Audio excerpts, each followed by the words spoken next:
Guli, gracias por venir.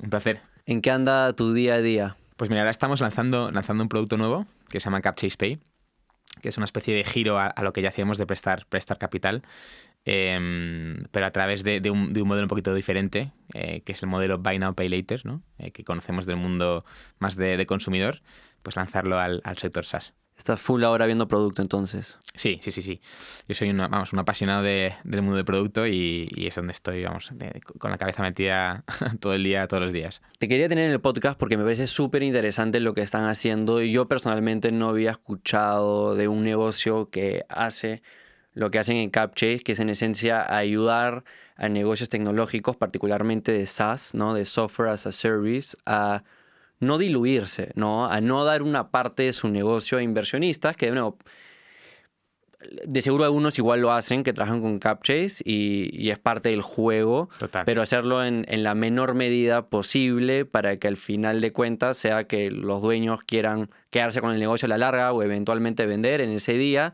tengan la mayor participación posible, ¿no? Nunca es bonito dar una parte de tu bebé, de tu negocio. Eso es. Entonces, yo personalmente a mí me encantan los negocios bootstrapped, o sea, que no han recaudado capital y que crecen en base a sus propios ingresos, y ustedes están ayudando a muchísimos negocios a hacer justamente eso, ¿no? A través de darles capital, Eso es. que por lo menos ahorita es difícil de obtener. Sí, más que antes, desde luego. Pero ahí revisando tu LinkedIn, algo que me pareció súper interesante es que estudiaste ingeniería aeronáutica. Sí. Creo que he conocido a una persona en mi vida que ha estudiado eso. De chiquito full, estabas con los Legos, o sea, estabas armando, jugando con aviones. ¿Cuál es la historia ahí? Bueno, al final yo siempre he sido un tío muy curioso, ¿no? Yo creo que al final es lo que ha hecho que me meta en el mundo del producto, ¿no? Yo siempre, cuando era pequeño, decía que quería ser inventor. Y me leía todas las historias de Edison, de toda ¿Sí? esta gente. ¿A qué edad? Me encantaba, pues desde muy pequeñito. Pues igual en primero, segundo, tercero de primaria, que tendría, no sé, 8 años o así, ya me encantaba dibujar planos de inventos que no tenían ningún sentido, pero bueno. ¿Alguien de tu familia trabajaba en algo así? No, la verdad es que no. Mi padre es militar de Armada y, bueno, mi madre sí que mi madre estudió ingeniería informática. Luego trabajó en IBM y se dedicó a cosas del sector. También se dedicó mucho a nosotros, a mis hermanos y a mí. Pero es verdad que en el mundo de ingeniería tampoco tenía nada muy cercano en la familia. Pero siempre me ha encantado, ¿no? Desde que era muy pequeño. Todo el día estaba con mis Legos y mis Mecano construyendo. ¿Y cómo si tomaste la decisión por ingeniería aeroespacial? Porque hay muchos... Ya, para empezar, ¿cómo decidiste por ingeniería Sí. y particularmente aeroespacial? Porque es bien particular. Se siente un poco más, digamos, concentrado, cerrado que otro tipo de ingenierías. La verdad es que tuve mis dudas, ¿no? Porque también es verdad que soy un apasionado de muchas cosas, me gusta mucho aprender y conocer, ¿no? Y aquí en España, en segundo de bachillerato, que es el último año de high school, ¿no? Es el último año antes de elegir carrera, pues estaba un poco... había dirigido mi vida estudiantil hacia no cerrar ninguna puerta. ¿El interés por negocios ya existía ahí o no? No tanto, no. No habías Y emprendido nada, te vendido diría nada. que nunca lo he tenido por negocios en sí mismo. Luego quizás que entro en eso, ¿no? A mí lo que me gusta es construir cosas, ¿no? Y que la gente las pueda utilizar y toquetear, ¿no? Es como... por eso el mundo del producto y de la mención me gusta mucho. Y el software es una vía para eso, ¿no? Lo que pasa es que al final eso lleva a un negocio, ¿no? Porque tienes que venderlo para sostenerlo y seguir construyendo, ¿no? Y en ese momento, pues todavía no lo había encalzado en esa dirección. Eso ocurrió más tarde durante la carrera. Pero en ese momento pues estaba decidiendo, ¿no? Entre qué hago en medicina, ¿no? Estudié de hecho la rama biológica en bachillerato o ingeniería y tal. Y al final me decidí por ingeniería porque es lo que me había gustado toda la vida, ¿no? Ingeniería aeronáutica, ¿no? Yo diría que es de las más ¿Por qué difíciles. aeronáutica? Sí, eso dicen, ¿no? Aquí, pero bueno, al final todas las ingenierías son muy parecidas aquí en España. Y me metí en una concreta, pues al final, porque ya la manera en la que yo lo veía es... Lo que elija hoy va a ser poco determinante una vez eliges el concepto de ingeniería. O sea, da un poco igual que haga aeronáutica, que industrial, que de caminos, porque al menos en España, no sé, después lo que te abre una carrera de ese estilo es muy parecido, hagas lo que hagas. Entonces ya puestos, ¿no? Vamos a hacer algo que me guste, ¿no? Y a mí los aviones, pues me han encantado toda la vida, ¿no? Y con mi hermano pequeño nos montamos en casa simuladores, teníamos el Flight Simulator 2004 y nos hacíamos viajes de, yo qué sé, de Madrid a Santiago de Compostela simulando un vuelo de avión, ¿no? Nos encantaba, vamos, y me sigue encantando. ¿Y pensabas que ibas a trabajar que en Boeing? ¿Ya existía SpaceX? O sea, yo sabía que no necesariamente iba a trabajar en la industria aeronáutica. Lo sabía desde el primer momento. Pero igual sí. Entonces, puestos a estudiar una ingeniería que es complicada, oye, pues vamos a hacer algo que nos gusta, ¿no? Algo que me apasiona, ¿no? Y por eso me metí en aeroespacial. ¿Cuándo recuerdas haber escuchado el concepto de startups por primera vez? El concepto de startup. Pues por primera vez, o sea, no lo sé exactamente por primera vez, pero el concepto de construir productos digitales y sacarlos, sí. De hecho, me acuerdo, incluso cuando era pequeño y vivía en Estados Unidos 3 años, estuvimos ahí destinados, y esto fue en 2004, entre 2004 y 2007, que fue justo el nacimiento de YouTube, el nacimiento de Facebook, y en esa época tenía pues entre 10 y 13 años, y joder, ya me emocionaban esas historias, ¿no? Y veía el nacimiento de Facebook, y me acuerdo cuando vendieron YouTube, que fue en 2006, decía, joder, qué guay poder construir algo y poder... O sea, y ver cómo de la nada aparece este nuevo sector que es Internet. Ya existía antes, ¿no? Pero en mis ojos, ¿no? Yo empecé a ser consciente de Internet y de lo que se podía hacer ahí. Ya me llama mucho la atención, ¿no? Y aprendí a montar webs muy pequeño, muy joven. ¿Ah, sí? Sí, porque al final era un poco como los Legos, ¿no? Esos mecanos, pero en lugar de tener que comprarme piezas y tal, pues lo tenía todo en mi ordenador, ¿no? Y lo hacías para ti mismo, no es que vendías webs. No, lo hacía para mí mismo, para divertirme y para mí era y sigue siendo emocionante. ¿Y tipo de qué conceptos, te acuerdas? O sea, ¿de qué eran? ¿De qué hablaban las webs? Pues mira, es que a veces eran incluso simplemente clones de un e-commerce, por ejemplo. Pero a mí lo que me encantaba era ver que de repente, yo qué sé, pasaba el ratón por encima del botón y hacía lo que en el código ponía, que era que hacer hover tenía que cambiarse de color. Es súper emocionante, ¿no? Entonces, bueno, ese era un poco... Pues así fui adentrándome en esa como cultura de crear cosas, ¿no? ¿Tu primera experiencia laboral cuál fue? Mi primera experiencia laboral... Bueno, yo di mucha... ¿Oficial o no oficial? O sea, ya acabando la universidad, el primer trabajo de verdad que dijiste, bueno, le voy a dar un intento a esta línea de carrera. Buena pregunta. Pues el primero fue precisamente en la línea aeronáutica. Y me sirvió muchísimo, porque me sirvió precisamente para decir, efectivamente, por aquí no es, ¿no? Y fue en Airbus. ¿Qué no te gustaba?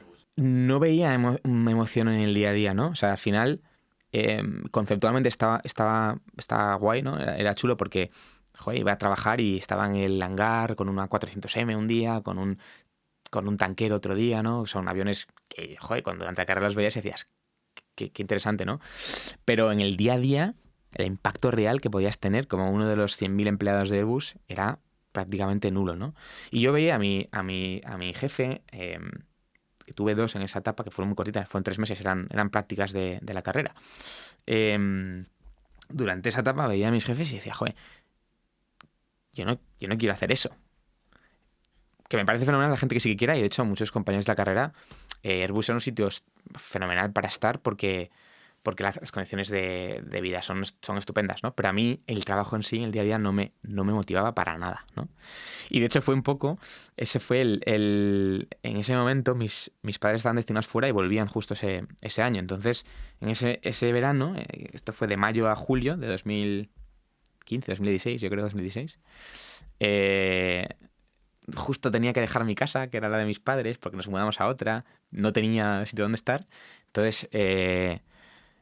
necesitaba y estaba en Airbus, ¿no? Y a Airbus tenía que ir por la mañana. Entonces yo necesitaba, me cogí un piso terrible, que en la habitación no se podía abrir la puerta porque daba contra la cama, para que te hagas una idea, ¿no? Y entonces necesitaba un sitio para estar por las tardes, porque no iba a estar en ese piso, en esa habitación. Entonces, cuando volvía de Airbus, tenía que estar en algún lado. Y en ese momento justo vi yo seguía una web que se llamaba Club MBA, que la montó Jaime Sánchez Lable, que es un emprendedor aquí de Madrid. En ese momento había estado en McKinsey y tenía esta web donde la gente hablaba un poco de pues cómo entrar en consultoría, MBAs, tal, que era un mundo pues que me interesaba como una potencial vía de salida después de la carrera, ¿no? Y porque ya había visto que efectivamente aeronáutica no era, ¿no? Y durante la carrera he hecho muchas cosas relacionadas con el emprendimiento, que sí podemos entrar ahí luego después, pero como había estado también en contacto con el mundo del emprendimiento y en contacto con el mundo este de Club MBA, ahí Jaime después lanzó su propia startup, que era Geolink. Era una startup bueno, sigue siendo, de analítica, analítica de datos masivos sobre mapas, ¿no? Inteligencia geoespacial, que se llama. ¿Tipo lo que usaría Waze o algo por el estilo? Bueno, esto estaba más orientado a redes de retailers que querían conocer cómo optimizar sus tiendas, ¿no? Dónde abrir, dónde cerrar, dónde colocar sus productos y demás, ¿no? Según el tipo de gente que vive alrededor o cuánta gente pasa por delante. Y entonces puso un post en ese foro donde ponía que necesitaban becarios para una serie de cosas relacionadas con programación que a las que conocía muy, muy poquito, ¿no? Yo sabía hacer, pues eso, webs en HTML... No, te contrataron en una, seguro. Tal. Y entonces les escribí pues un mensaje, ¿no? Diciendo, oye, no tengo ni idea de nada de lo que pones aquí, pero... Estoy viviendo en un hueco. Estoy viviendo en un hueco, necesito algo que hacer por las tardes, porque estoy en Airbus por la mañana y no me está encantando. Vi el equipo era espectacular, ¿no? 10 personas, 10, 15 personas, pero todas de un calibre espectacular. Entonces yo quería trabajar con esa gente. Entonces mandé un mensaje y nada, fui allí a hacer una entrevista, estuvimos hablando y efectivamente entré ahí a trabajar por las tardes. ¿Qué te pusieron a hacer? Pues fue muy divertido, la verdad, porque además hacía un poco de todo. Era startup, acaban de levantar en ese momento una semilla de no recuerdo cuánto. Habían vuelto de Lanzadera, habían estado pasando por Lanzadera, que es una aceleradora de aquí en España muy, muy conocida, muy pionera en el mundo de startups. Y entonces, bueno, como yo había estado, ya te digo, metido durante la carrera en este mundo de startups desde más o menos 2013, 2014, conocía estas cosas y decía, joder, este es un buen sitio para estar, ¿no? Y al principio, pues, lo que me mandaran, ¿no? Pero eran proyectillos, ¿no? Pues un primer proyecto estuve con el equipo de marketing, un tío que se llama Ruth, muy, muy bueno, que venía de Dropbox, para ver cómo podemos hacer para conseguir leads. Y en ese momento, ahora ha cambiado mucho el mundo, ¿no? Y existen un montón de herramientas, pero en ese momento no era así. No te imagino de marquetero. Pues, o era más de product-led growth, seguro. Era lo que me tocó construir, que luego hice con otro compañero que ahora está en otra startup, luego este mundillo es muy interesante. Lo llamamos la máquina. Y era una máquina que tú le dabas la URL... ¿Cómo funciona? No me acuerdo muy bien. No, le dabas una query de LinkedIn para buscar perfiles. Y entonces la máquina se metía en LinkedIn y empezaba a hacer un proceso como si fuera un humano para copiar y pegar nombres y apellidos de la gente que respondía a esa query, ¿no? A esa búsqueda de LinkedIn. Tipo scraping. Tipo scraping. Es decir, oye, pues en ese momento buscábamos pues jefes de marketing, jefes de retail, tal, de distintas compañías. Buscaba a la gente y luego cogía la combinación de nombres y apellidos para generar potenciales emails de esa persona, lo tiraba contra un servicio que te decía si el email existía o no, y cuando encontraba que existía lo guardaba, ¿no? Claro, hay negocios que le está yendo súper bien haciendo claro, eso. Luego tipo, ya se conoce a Apollo, creo que Phantom luego Buster. Ya Clearbit, Apollo empezaron a surgir, ¿no? Pero en ese momento no teníamos nada de eso. Y si hubiera existido no hubiéramos tenido dinero para pagarlo, entonces lo hacíamos en la casa. Y ese fue el primer proyecto, yo creo, que hice allí. Y ahí conociste a tus socios en Geolink.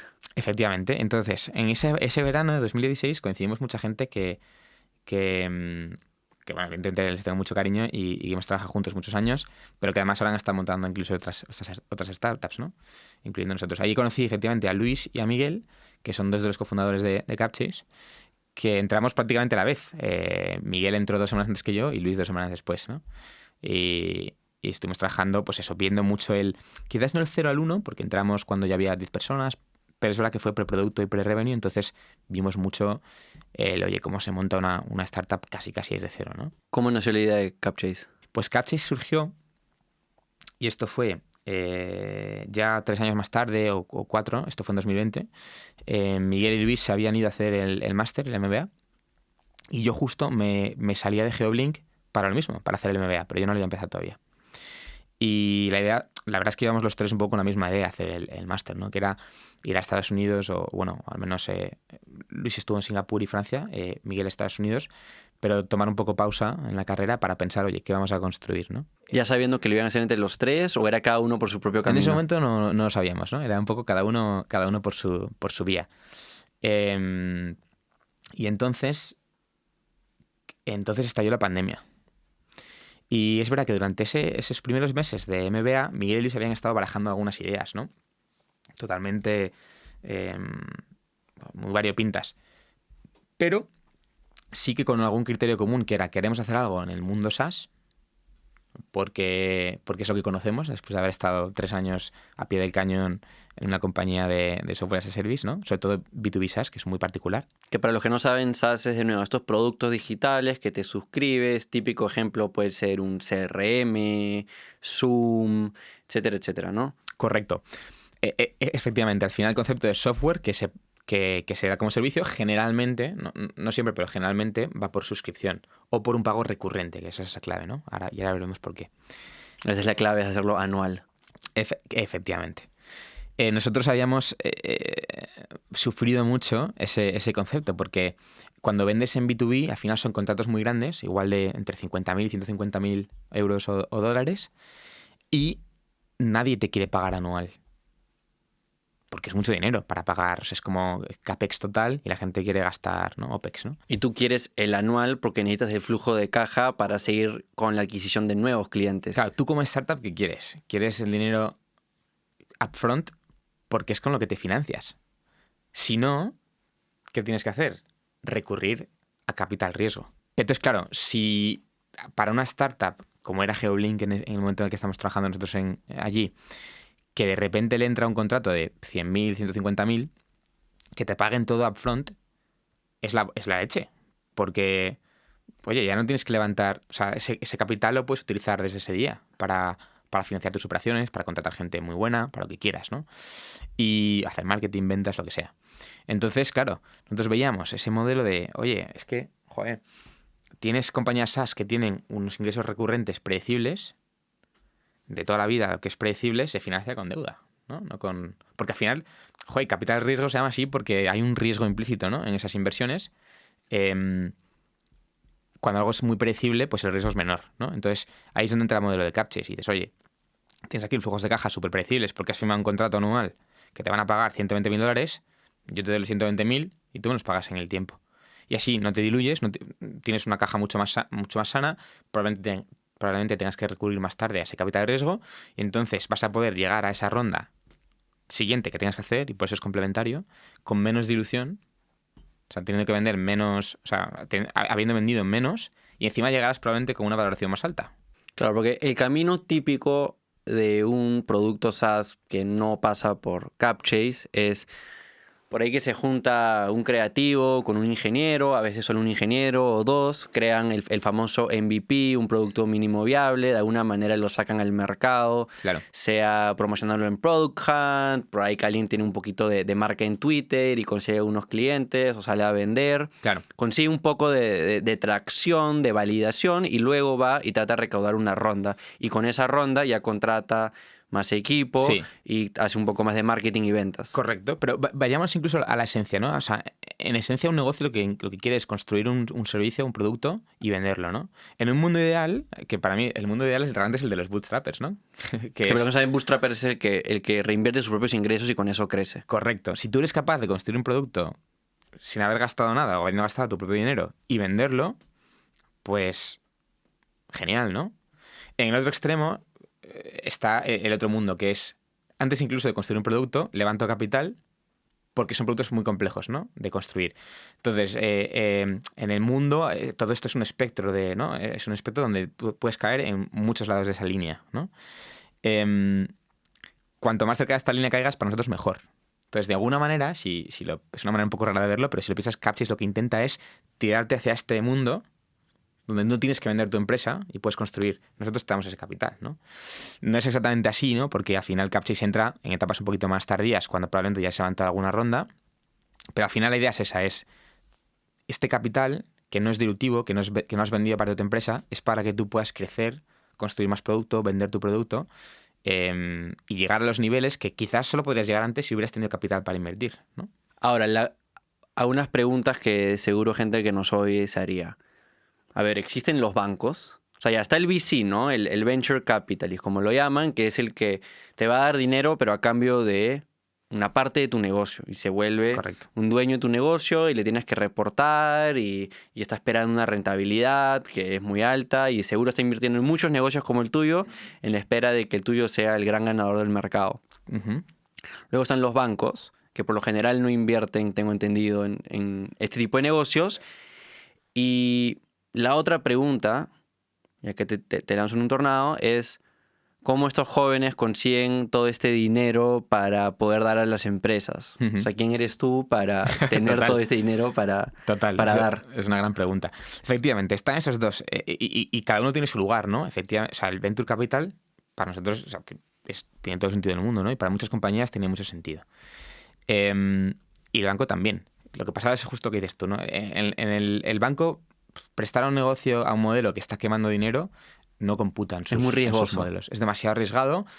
Empiezan a hacerlo ya cada vez más, ¿no? Pues BBVA, por ejemplo, ahora tiene BBVA Spark, es una línea nueva que están sacando pues, justo para servir a este tipo de compañías. Pero en el momento que nosotros construimos CapChase vimos ese hueco, ¿no? Respondiendo a la pregunta anterior, ¿cómo surgió la idea, ¿no? Vimos este hueco porque lo habíamos vivido en nuestras carnes. Vimos un artículo de Alex Danco, que es un tío muy bueno que escribe fenomenal, sobre la deuda, utilizar deuda para este tipo de sector. Vimos un montón de señales que nos decían, oye, esto puede tener sentido. Y nos metimos a buscar. Oye, aquí entrando la respuesta a tu pregunta, ¿no? ¿Cómo conseguimos ese dinero? Es verdad que 2020 era un año muy especial, ¿no? Pandemia mundial, sector tech, un crecimiento explosivo, sobre todo inmediatamente después de la pandemia, ¿no? En mayo, junio. Y ahí lo que hicimos fue ejecutar, vamos, como animales, ¿no? O sea, lo que hicimos fue, nos creímos la idea, es verdad que no teníamos nada que perder, porque estábamos, pues yo ya había dejado mi trabajo para ir a trabajar, para ir a hacer el MBA, Luis ya había dejado el trabajo porque estaba haciendo el MBA, Miguel también, ahí se unió Pshemec es el cuarto cofundador, que era compañero de la universidad de Miguel. La pandemia creó la tormenta perfecta Era para la que se tormenta junten. perfecta, o sea, claro, para juntarnos y sobre todo nada que perder. Si nos iba fenomenal, estupendo. Si nos iba fatal, pues el año que viene yo estoy en Berkeley, estos están en Harvard, lo que sea, o sea, tenemos cosas que hacer, ¿no? No tenemos nada que perder. Es que era la tormenta perfecta. Ahora, eso no quiere decir que no nos pusiéramos a trabajar como auténticos locos, ¿no? Pero el primer paso fue conseguir un montón de capital. No. ¿No? A esta historia. Antes hablaba, ¿no? De cuál es el mundo ideal. El mundo ideal es en el que tú puedes construir un producto sin gastarte ni un euro, sacarlo al mercado y hacer dinero, ¿no? Entonces, nosotros lo que hicimos fue acercarnos lo máximo posible a eso. Nosotros, para levantar el primer millón de capital, nos gastamos $7 en el pago de, no sé si fue GitHub o Heroku, unos servidores, lo que fuera. Lo que hicimos fue pensar muy bien qué teníamos que demostrar en cada etapa, ¿no? Entonces, durante los primeros meses, que fueron, pues imagínate, si empezamos a hablar esto en marzo, abril de 2020, dijimos, oye, esto ya tiene sentido, ¿por qué no hay nadie haciéndolo, no? Empezamos a hablar con un montón de... Por suerte habíamos hecho mucha red también aquí en España, y en Estados Unidos teníamos red de la universidad, de profesores y demás, para hablar con gente que nos contara por qué no tiene sentido esto, ¿no? O sea, ¿por qué no hay mucha gente haciendo esto? Si es tan de cajón. Y un poco la verdad es que nos devolvieron mucho la pregunta. Efectivamente, no tiene sentido. Tiene que haber... Ir al cementerio a ver qué encontráis, ¿no? No encontramos nada. Entonces dijimos, oye, pues de vuelta, nada que perder. Nos lanzamos a montarlo. Y entonces nos organizamos un poco en equipos, bueno, para llamarlo de alguna manera, porque cada equipo era una persona, ¿no? Pero en equipos de trabajo para entender cómo podemos construir esto lo más rápido posible, ¿no? Entonces, pues Miguel Pshemec, a conseguir reuniones con inversores, un poquito más la función de ventas, entender qué es lo que nos falla en esta idea, qué estructuras necesitamos. Luis, que es un tío más de datos, ¿no? Oye, ¿cómo podemos procesar la información para poder tomar una decisión de riesgo sobre cada préstamo? Y en mi caso, que yo me he dedicado pues eso, a construir webs en su día, ¿no? Tú eres el producto tecnológico. Claro, Luis y yo somos más de producto. Luis está en producto desde el lado de data y yo en producto desde el lado de software, por así decirlo. Entonces mi rol era, oye, ¿cómo podemos hacer para construir un producto que la gente pueda tocar, ¿no? Entrar, hacer login, crearse un usuario, hacer login y llevar a cabo las 2 misiones clave que existían en ese momento en el producto.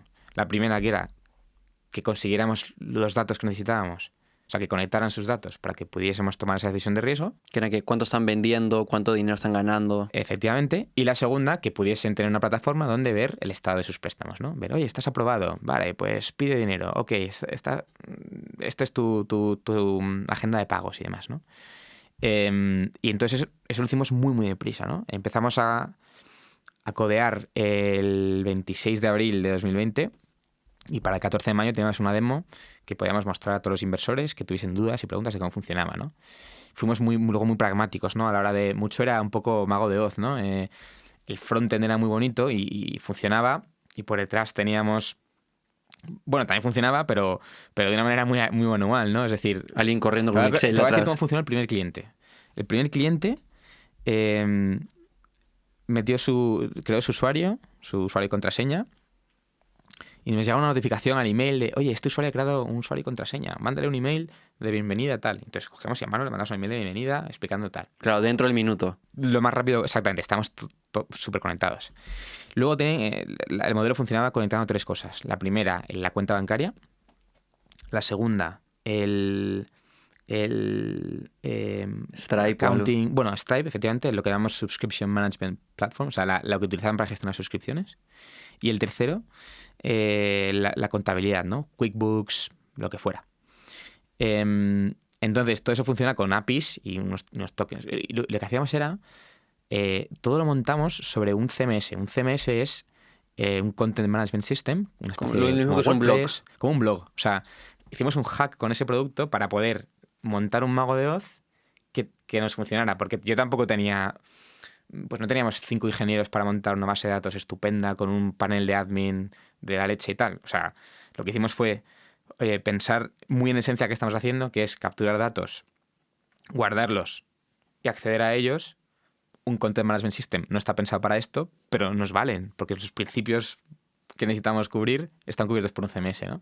Entonces, ¿qué pasaba? Teníamos, en ese CMS, en lugar de tener colecciones de artículos y autores, tenemos unas colecciones de tokens de banco, tokens de contabilidad. Entonces, cuando un usuario... Ciberseguridad ninguna. No, estaba todo encriptado. Ok, eso sí. Eso sí que tenemos mucho cuidado. Estaba todo encriptado y además, ahora verás que como había un humano en el loop, era imposible que nos hackearan nada. Porque muchos Content Management Systems lo que tenían eran campos cifrados. Por si acaso un usuario, por ejemplo, guardaba su contraseña. Pues entonces en los campos cifrados guardábamos los tokens y en los demás campos guardábamos otro tipo de información. Entonces, ¿qué hacíamos? Pues cuando este primer usuario conectó su cuenta bancaria, guardábamos el token en el CMS, copiábamos el token y lo pegábamos en el escritorio, en el ordenador, en un script que me había hecho que llamaba a la API de Plaid para conseguir los datos de transacciones. ¿Plaid qué era? Plaid es un agregador de bancos. Entonces lo que hace es que en lugar de tener que construir una integración para el Santander, una para el BBVA, una para lo que sea, las agregaba todas en uno. Entonces, cuando conectaba el banco, nos guardamos el token de Plaid y todo era a mano. Entonces recibimos una notificación a Slack. Oye, un usuario ha conectado al banco, corre a procesarlo. Entonces teníamos un script de JavaScript guardado en el escritorio que hacía la llamada a Plaid para conseguir las transacciones, te las devolvía en un JSON, en un objeto de JavaScript. Tenemos otro script a mano, en Python o en lo que fuera, que transformaba ese objeto a un CSV. Entonces lo corríamos a mano. Se lo mandamos por email a Psemek. Oye, Psemek, tenemos ya este CSV con las transacciones. Empieza a hacer tu análisis financiero. Porque Psemek es el financiero. Los demás somos todos ingenieros y Psemek era financiero. Es el financiero. Y así todo. O sea, un mago de Oz absoluto. Pero el usuario no lo sabía. Y probablemente si lo supiera le hubiera dado igual. ¿Este primer negocio qué era? El primer negocio, el primer préstamo. Este era, no sé si era Market Muse o Negotiatus, uno de los dos. Creo que hacía algo de marketing, no me acuerdo muy bien, la verdad. Y les prestamos $25.000. Y bueno, y funcionó. Todo funcionó fenomenal. Además, lo chulo es que, claro, para inversores a la hora de levantar capital, sobre todo en 2020, que de vuelta era un año bastante especial, teníamos una norma que era no van a pasar 24 o 48 horas entre que nos hacen una pregunta y la respondemos, ¿no? Entonces, todas las llamadas que hacíamos, además con diferencias de tiempo y tal, nos decían, oye, tienes que resolver esto, esto y esto. Era como que nuestra misión era que no nos pudieran decir que no. Porque, tío, te hemos construido un producto en 2 semanas. Lo puedes ver y tocar y probar. tenemos usuarios que están haciendo logueándose y conectando datos. Todas las preguntas más estructurales y del modelo, en cuanto nos has dicho que las tienes, hemos ido al experto de turno que hemos intentado conseguir a través de nuestra red, hemos tenido llamada con esa persona, lo hemos resuelto, aquí tienes el resultado, ¿no? Entonces, fue una ejecución muy bestia durante 3-4 meses, ¿no? Creo que ahí hay varios aprendizajes que suenan simples, pero son súper importantes en el sentido de que creo que entendieron muy bien el problema a resolver. Lo habíamos ¿no? vivido.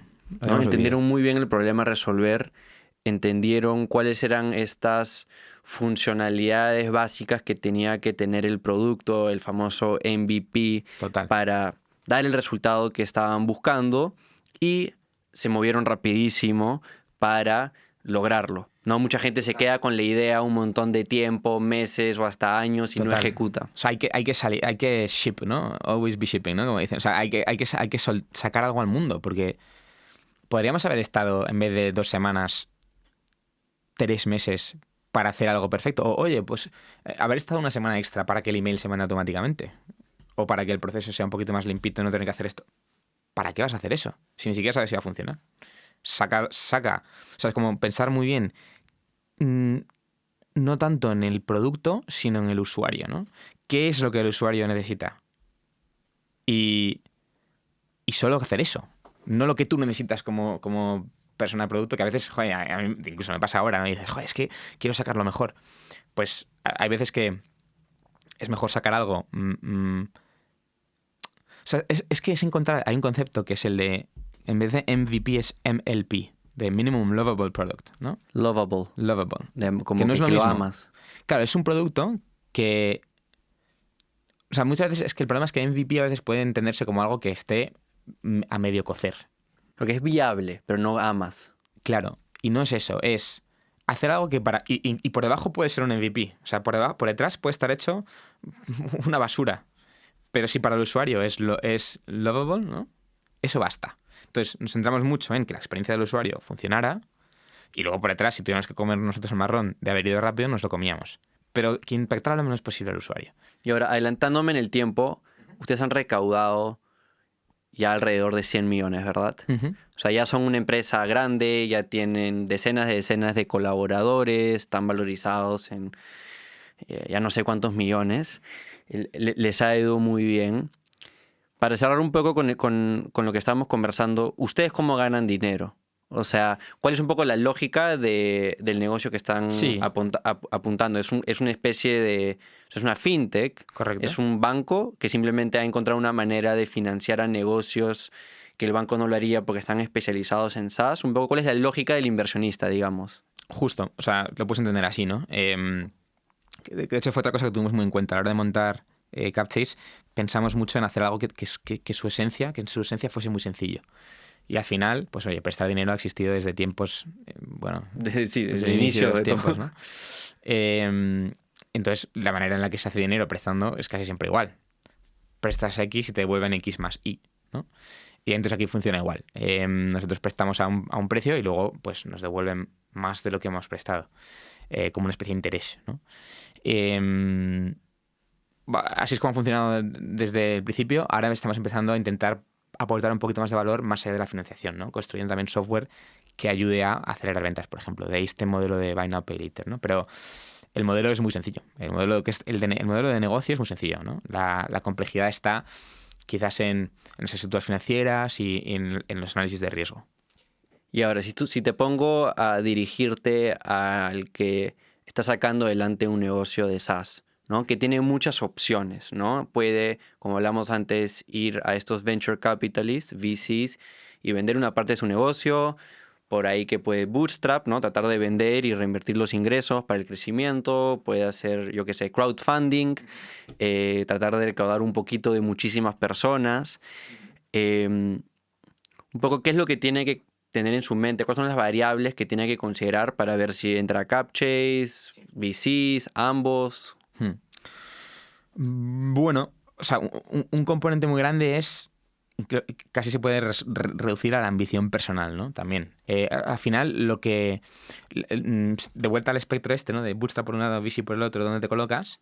Es como una especie de palanca o aceleración de crecimiento, ¿no? Entonces, depende del ritmo que quieras llevar de crecimiento y de cómo adaptado quieras estar a eso, ¿no? Por ejemplo, si tú estás bootstrapeado, tus ingresos son más pequeños, estás muy limitado al crecimiento, porque al final growth en general es una máquina de input-output donde metes pasta. Sí, meto $1 en Google Ads y quiero sacar 2. Y a priori deberían salir más de uno, si no, tienes un problema, ¿no? De hecho, por eso nos centramos en SaaS específicamente, porque cuando no funciona la máquina de input-output, no es que no pase nada, pero pasa menos que, por ejemplo, en e-commerce, ¿no? En e-commerce, si tu máquina de input-output de repente falla, porque el CAC sube, ¿no? El coste de adquisición de clientes sube, o el dinero es muy caro, como ahora, ¿no? En un mundo de intereses altos, el e-commerce deja de crecer y deja de ingresar.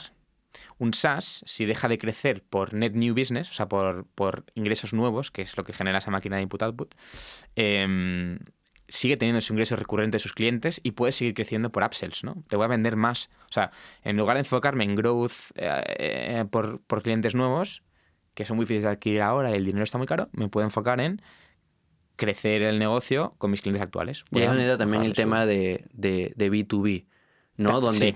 porque ese recurrente puede ser B2C, puede ir a clientes, a personas individuales, como puede ir a empresas, B2B, donde el ticket puede ser mayor. Es un aprendizaje que yo también tuve en mi agencia, donde alrededor de, bueno, o sea, siempre hicimos performance marketing, ¿no? Este marketing que está dirigido a lo que tú dices, este input-output, de tratar de hacer, demostrar que las campañas son rentables, no simplemente es brand, likes, etcétera. Total. Empezamos desde el 2017 a hacer eso, pero fue realmente cuando pegó la pandemia, cuando las empresas tenían presupuestos más ajustados, que nos empezaron a pedir más eso. Claro. Y haciéndolo para B2C y para B2B, nos dimos cuenta de que esa ecuación era mucho más fácil de hacer rentable en empresas B2B, ¿no? Porque estás vendiendo, yo qué sé, polos, camisas, cosas baratas como de e-commerce. Sí.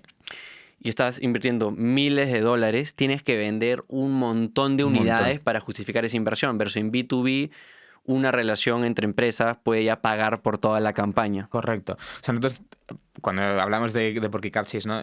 Ya te digo, queríamos SaaS porque conocemos SaaS, queríamos FinTech porque pensábamos que hacer dinero en FinTech, o sea, facturar desde el día 1 en FinTech es mucho más fácil que en otros negocios, ¿no? Y tercero, queríamos que fuera B2B, ¿no? Yo nunca he trabajado en B2C, entonces no lo sé, pero por lo que leo y entiendo, B2C es mucho más complicado a la hora de hacer dinero, ¿no? La gente es, incluso, joder, si piensas, o sea, yo me acuerdo hace no tanto, hace 10 años tenía amigos que les daba miedo comprar por Amazon.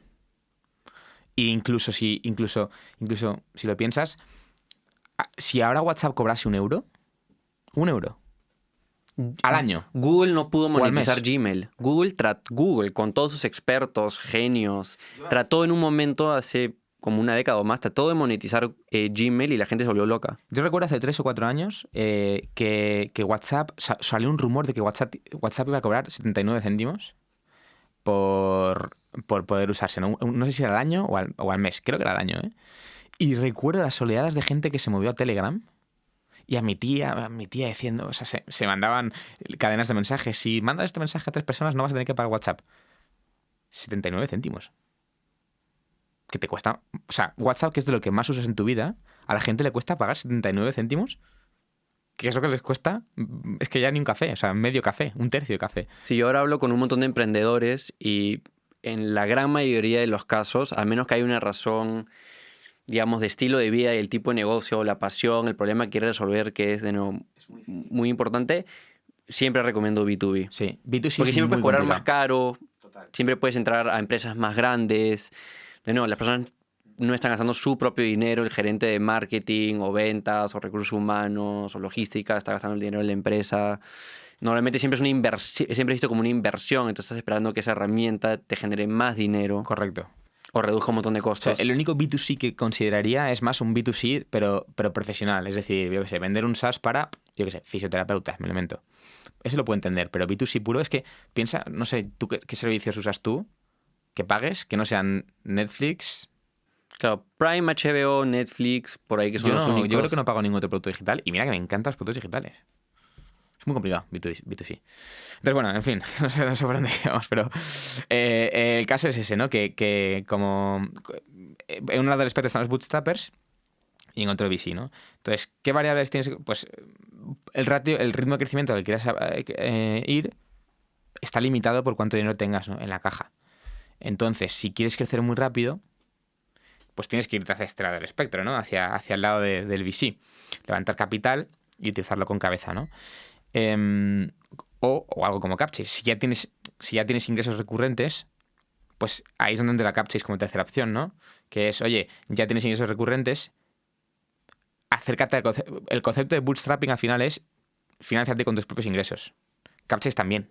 ¿Y ustedes cómo cobran? Por ese interés, ¿no? O sea, al final tiene un coste de capital ese dinero que prestamos y imagínate, prestamos 100.000 y nos devuelven 110.000 después del periodo de 12 meses, ¿no? ¿Cuáles son los filtros para que ustedes den dinero? Porque de seguro no están dando dinero a cualquiera. No.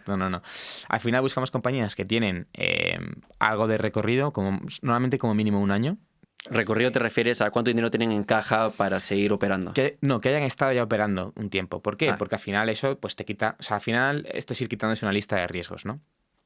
Entonces, si una compañía es muy nueva, pues igual sus usuarios no han pasado todavía por un ciclo, no has visto un cohorte entero de sus usuarios y ver cómo se comporta. Claro, tienes que ver cuál es la retención, si el producto en verdad es bueno. Correcto. Ver que efectivamente si se cortara esa máquina de input-output de crecimiento, que podrían retener y mantener su negocio, ¿no? Vemos compañías que tengan un crecimiento anual pues que sea sano. ¿Qué es qué? Pues fíjate, 40% year over year. Miramos que es menos lo que espera un VC. No, un VC, el VC creo que es el famoso 3X, 3X, 12X o algo así. Depende de la fase en que estén, pero claro, un VC espera mucho más porque también tienen que sostener su negocio, ¿no? Ya te digo, o sea, no somos nada anti-VC, para nada. No, son un complemento. Súper complemento. Y de hecho tenemos partnerships con muchos VCs. Porque claro, de la misma manera que un emprendedor se diluye menos con Capchase, el fondo que él haya invertido antes también, ¿no? Entonces, hacemos muchos partnerships con VCs. ¿Y en qué regiones están las empresas con las que están trabajando? Sobre todo Estados Unidos, pero también tenemos bastante negocio en Reino Unido, Nórdicos, Benelux, España. ¿Qué los agarró desprevenido de este negocio? O sea, de seguro muchas cosas, ¿no? Pero ¿ya cuánto tiempo tienen desde que lanzaron? Tenemos 3 años más o menos. 3 años. Estamos hablando septiembre de 2023. No, 3 y medio, Paun, sí. ¿Qué ha sido lo más difícil? ¿Conseguir capital ustedes? O sea, en verdad tratar de tener la data suficiente, la trazabilidad para saber si vale la pena prestarle a alguien. No, pues mira, una cosa que fue hay varias cosas difíciles, ¿no? Una parte más de negocio y una parte más de personas. De negocio, diría que evidentemente nosotros además tenemos o sea, vivimos etapas muy radicalmente distintas, ¿no? O sea, vivimos una etapa de boom absoluto en el sector tech, con crecimientos locos, rondas imposibles, un poco la era dorada, y bueno, no sé si se llama la dorada, ¿no? Casi burbuja del sector tecnológico. Lo fue, una burbuja. Uh-huh. Y hemos vivido lo opuesto, ¿no? Hemos vivido subida de tipos de interés, caída del mercado tech, no sé cuánto cayó Facebook el año pasado, pero vamos. Silicon Valley Bank, que podría ser hasta cierto punto un comparativo de... Era nuestro... O sea, bueno, es que lo de Silicon Valley Bank dentro de Capchase incluso fue una locura. Tuvimos que hacer ese fin de semana, hubo gente trabajando todo el fin de semana para ver cómo podíamos ayudar a la comunidad que no sabía si iban a... Porque más justo pilló en la semana de payroll, que no sabían si iban a poder pagar a sus empleados esa semana. Para los que no saben, Silicon Valley Bank es este banco conocido en Silicon Valley, en Estados Unidos, que prestaba un montón de dinero a estos startups, llamémoslos riesgosos, o en general a este mundo de startups no como un banco típico, ¿no? Que hasta hace poco prácticamente quebró. Founder friendly, ¿no? Entonces, muchísimos fundadores, startups e inversores tenían su capital guardado en Silicon Valley Bank. Entonces, cuando estalló... Parecía que entonces no se perdía. Cliente, claro, hasta que no vino la Fed y dijo, bueno, voy a cubrir yo los depósitos, la incertidumbre era absoluta, ¿no? Oye, es que igual el lunes los 10 millones que acaba de levantar de no sé qué fondo, no los tengo ya. Podía ocurrir, no ocurrió, gracias a Dios, y no era probable que ocurriera, pero bueno. ¿A ustedes por qué no los afectó tanto? A nosotros, a ver, o sea, al final seguro sí los afectó, pero no tanto. Nos afectó, bueno, pues porque se resolvió. Estalló creo que fue un miércoles y el domingo, ¿no? Salió el comunicado, el lunes, el comunicado de la Fed que lo cubría, ¿no? Entonces, al final no afectó tanto a nadie. Pero por unos días, ¿qué pensabas podía ser de CapChase? Podía ser el fin de CapChase. En nuestro caso era un poco distinto, ¿no? Eran problemas de segundo orden, ¿no? O sea, nosotros no teníamos dinero en SVB, entonces, pues si hubiera quebrado, pues no es que nos hubiéramos casi en nuestros propios fondos. Entonces, de primer orden no teníamos efectos tan fuertes. De hecho, incluso podrías pensar que nos ayuda porque muchas compañías estarían desesperadas por capital, lo que fuera, ¿no? Pero el de segundo orden es, oye, igual yo no, pero mis clientes, muchos sí lo tienen. ¿Qué va a pasar con esos clientes? ¿Van a desaparecer a causa de esto? Y si no, y se aparecen, no van a poder pagar de vuelta. Entonces, tenemos un portfolio muy grande de compañías que, quién sabe, qué podría pasar con ellas, ¿no? Entonces, sí que fueron momentos bastante tensos, ¿no? Hablemos de SaaS. No he tenido en este podcast la oportunidad de entrar a detalles sobre las mejores prácticas de crecer estos negocios de software as a service. Uh-huh. Creo que tú eres ideal para conversar de esto porque estás viendo con data de verdad qué están haciendo los que le está yendo bien y los que no tanto, ¿no? Entonces, te lanzo la pregunta. ¿Qué crees tú es lo más importante en este modelo de negocio? Sí. La retención de clientes diría que es algo importantísimo, entonces eso parte del producto mismo y lo que está resolviendo, ¿verdad? Total. O sea, al final... y mira que, joder, me lo podría haber estudiado porque hace nada hemos sacado un reporte. Solemos hacerlo, no sé si cada trimestre o cada 6 meses, sacamos un reporte de benchmarks de oye, qué tan bien están haciéndolo, o sea, qué tan bien lo está haciendo el cuartil mejor y demás. Lo vemos en varias métricas, ¿no? En RR, en crecimiento, en retention, en gasto y demás. Pero si te digo la verdad, no me sé de memoria las conclusiones, ¿no? Pero al final depende de los tiempos, ¿no? Ahora que los tipos de interés están muy altos, que se están ajustando más los presupuestos y demás, pues lo que vemos es que es importante acortar ciclos de venta, intentar tener la caja muy saneada. De hecho, se ha hablado mucho, ¿no? Esto de acelerar el profitability, ¿no? O sea, ese mundo en el que vivíamos en 2020, 2021, en el cual tú podías quemar mucho dinero porque había mucho dinero disponible, ya no es tan evidente, ¿no? O sea, ahora, si antes levantar dinero lo podía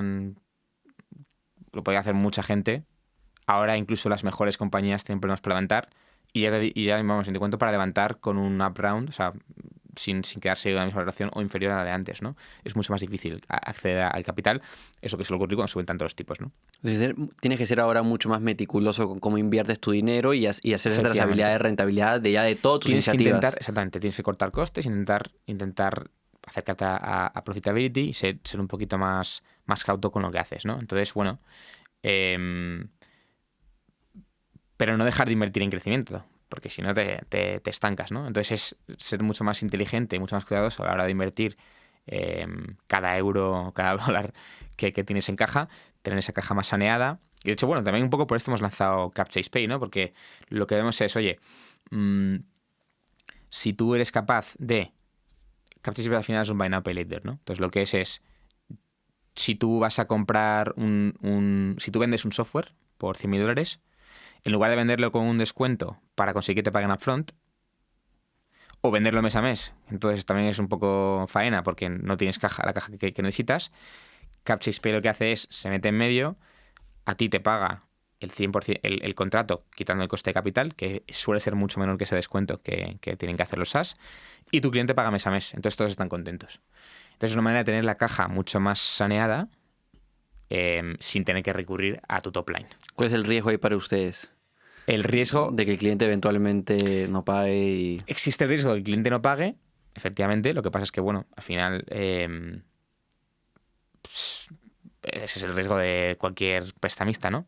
O potencialmente el riesgo de que quebrase la empresa que provee el servicio y por tanto no pague el cliente final. Pero bueno, la realidad es que eso es muy extraño, ¿no?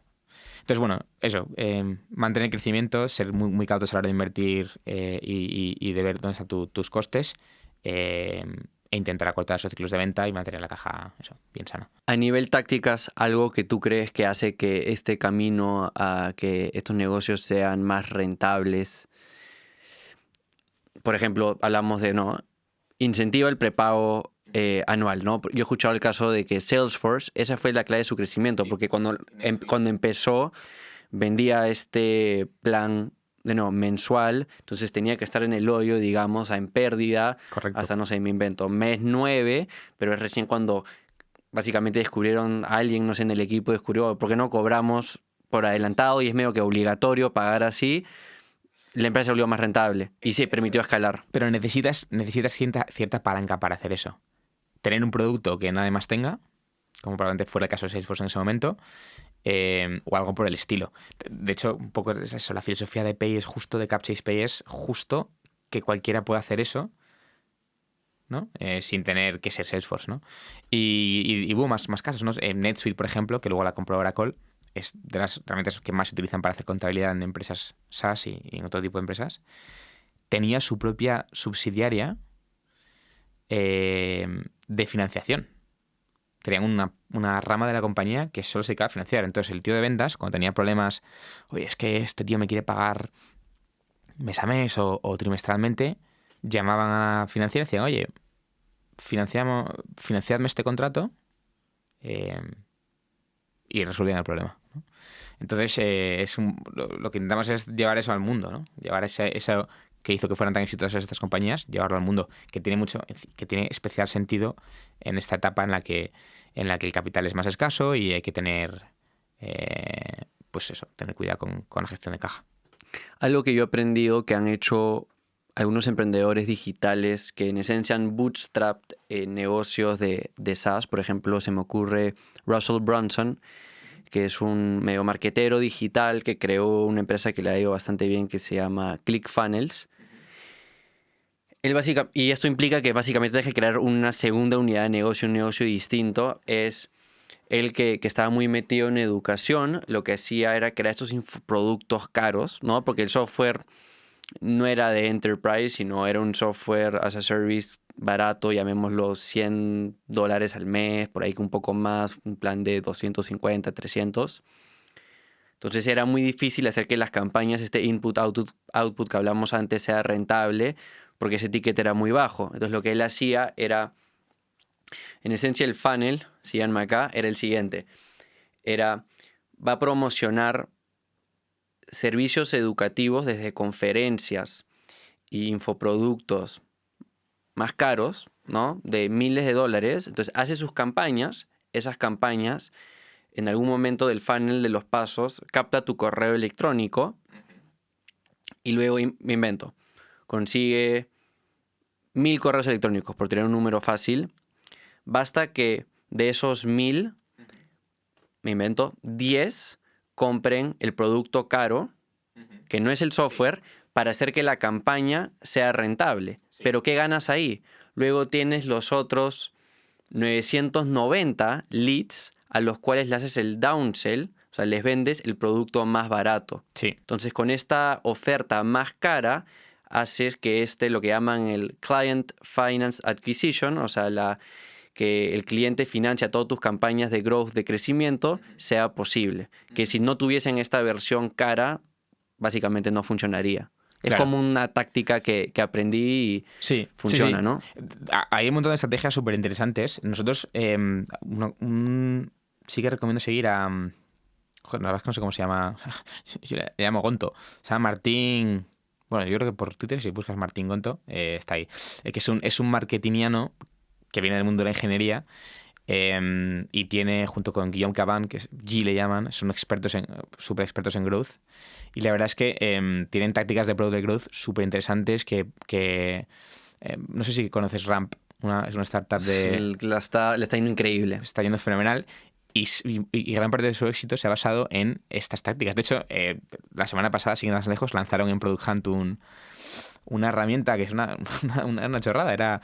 Es la típica, que parece hasta de broma, la típica aplicación que te dice cuánto cuesta una reunión.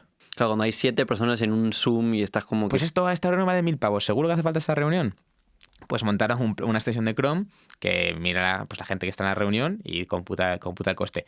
Simplemente como Product Growth, un producto gratis que te puedes instalar, pero con eso consigues una barbaridad de leads, ¿no? Y esos tienen una escuela muy buena en Ramp que te digo, que creo, vamos, por la historia creo que vino un poco de la mano de G y de Gonto. Que una cultura en escuela de experimentación y creación de Product Growth Tools brutal.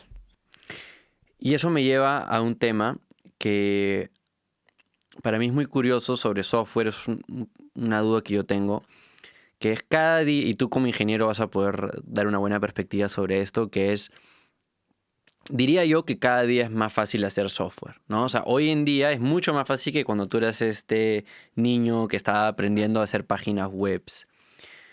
Eso significa que también es más fácil replicar cualquier producto digital. Uh-huh.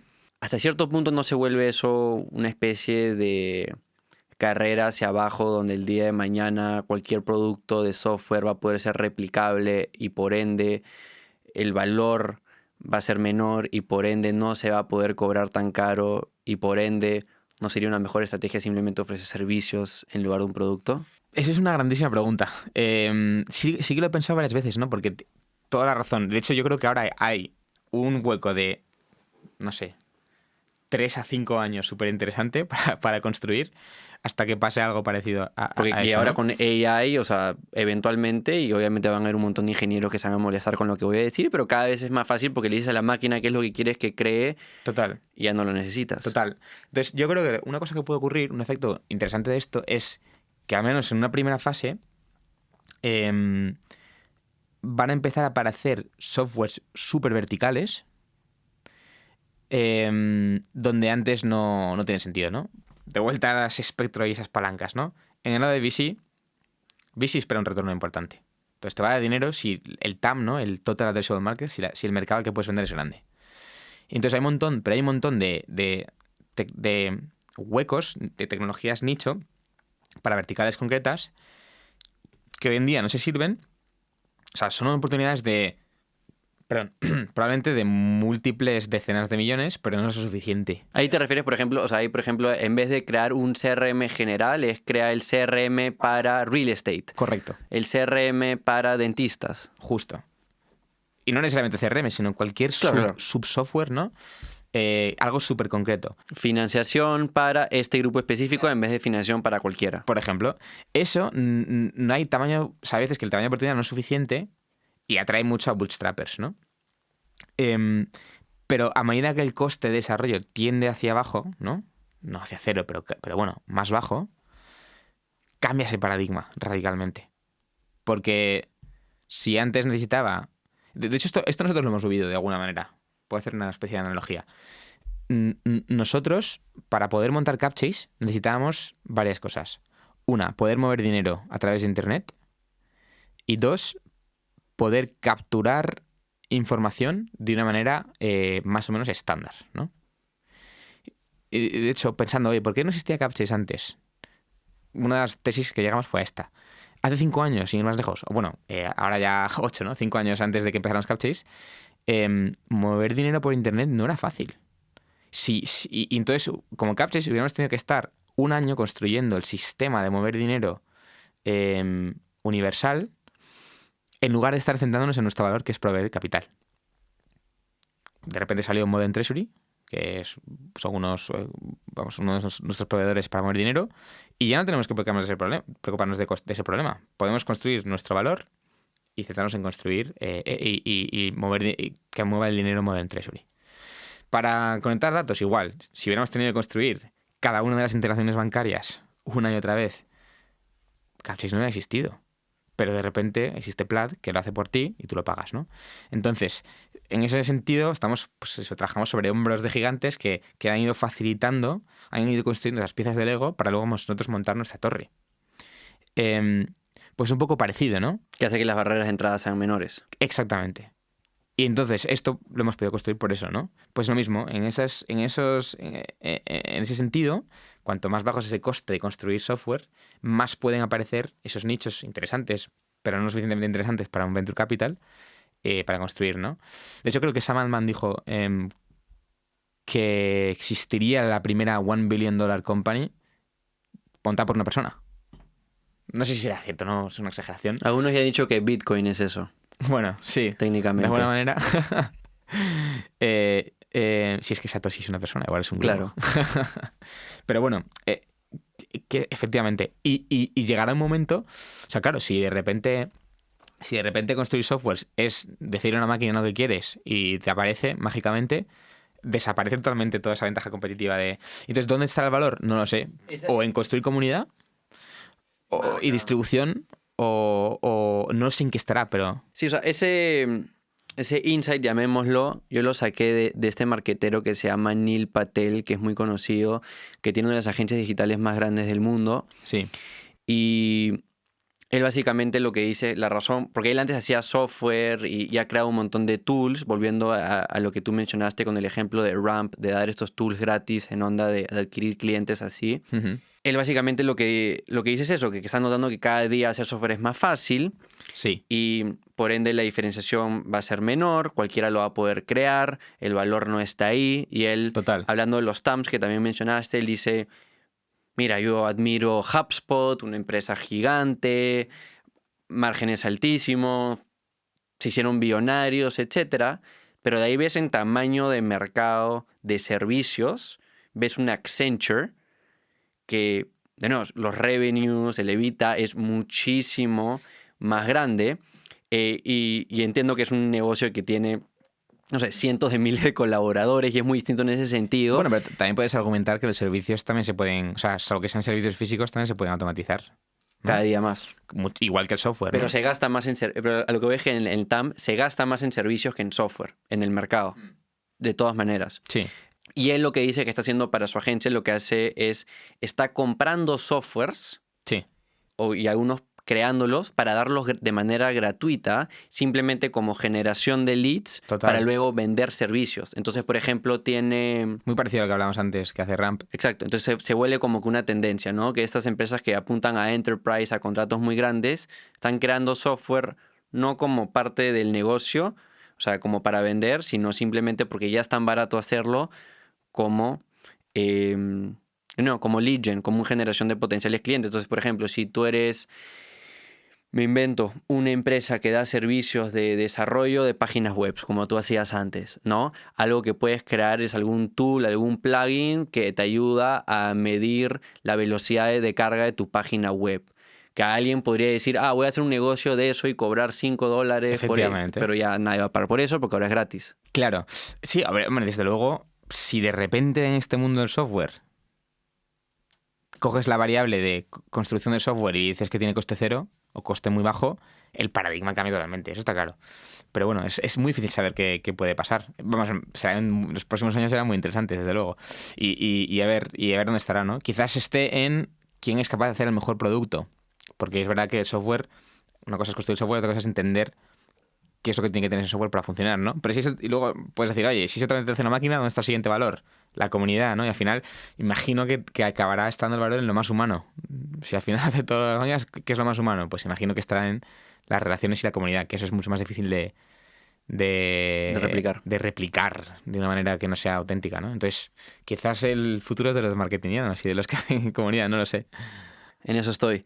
Pero creo que lo que acabamos de estar hablando da pie a hablar de bootstrapping, que a mí me interesa un montón, ¿no? Cómo personas pueden sacar adelante estos negocios sin tener que vender una parte de su empresa, sea porque no pueden, ¿no? Porque lo que quieren hacer no se presta para la rentabilidad que un VC quiere, sea porque no quiere tener que estar, de nuevo, haciendo reportes para inversionistas, quieren esa libertad, tal vez. Uh-huh.